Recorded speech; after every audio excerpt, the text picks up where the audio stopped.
Part of me wishes I could have been a traveler on the CPR back then, coming through the canyon and into the town of Ashcroft, hugging the Thompson River.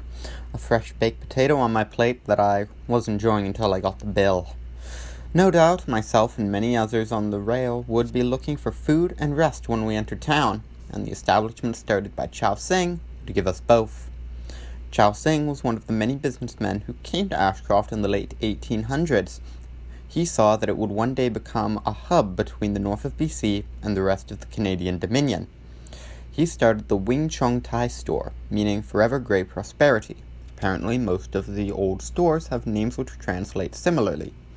Sing's partner, whose name we sadly do not know, later sold his shares to Chow Lung, Sing's younger brother, who came to Ashcroft at just 16. The two ran the business with much success, and one could also say, prosperity. In 1916, the Ashcroft fire razed the Chong Tai store, but they were quick to rebuild. Soon, the Ashcroft Chinatown was rebuilt by local carpenters. After this, the Chong Tai store became a cornerstone of town life.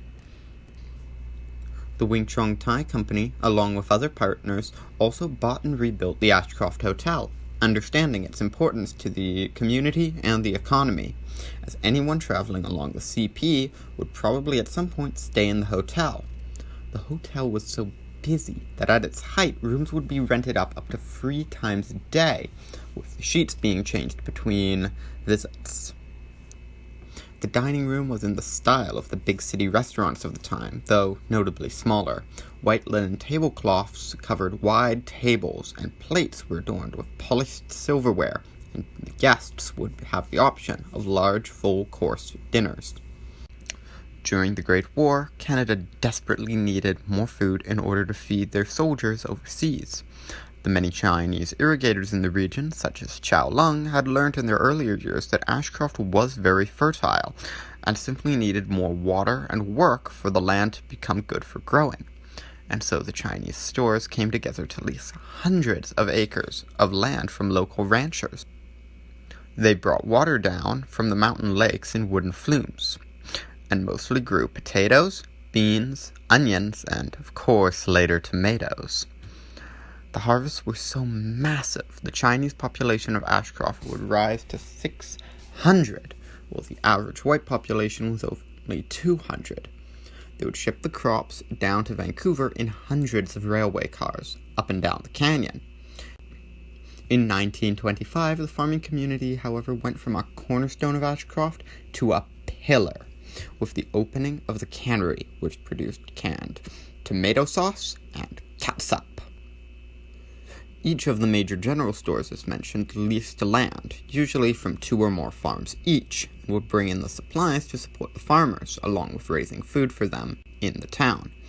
The Chong Tai leased land from the Butte, Gibson, Chattaway, Hammond, Maccabi, Anglesey, Robertson, and the irrigated lands. Eventually, some farms became so big a spur line needed to be built off of the CN Railroad for loading produce, named the Chong Tai Spur on their maps. Sadly, we could not find a picture of these maps. Ashcroft potatoes were by far the most mass-produced crop. To give an idea of the scale, just the Perry Ranch had a root cellar for holding 60 carloads of potatoes. The quality was so high that the CPR was able to justify selling a single potato side meal for 35 cents. That would be nearly $6 in today's money. During this time, the general store flourished. Behind Chong Tai were large raised beds, which we talked about in the cannery video, along with sties for upwards of 50 pigs just down the road. They would be barbecued whole. Inside, the store had many specialized departments. There were groceries, cured and fresh meats.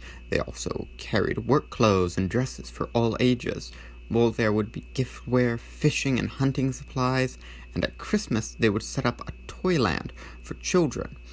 In 1955, the store renovated, installing new lights along with air conditioning and refrigerators. It was before the Safety Mart had been built, and despite being much smaller, it had all the hustle and bustle Ashcroft could offer. The store also held the pharmacy for the local Chinese community. When someone became sick, they would first go to a local doctor in order to discover what they needed. He would then give them a prescription to be filled out at Chong Tai.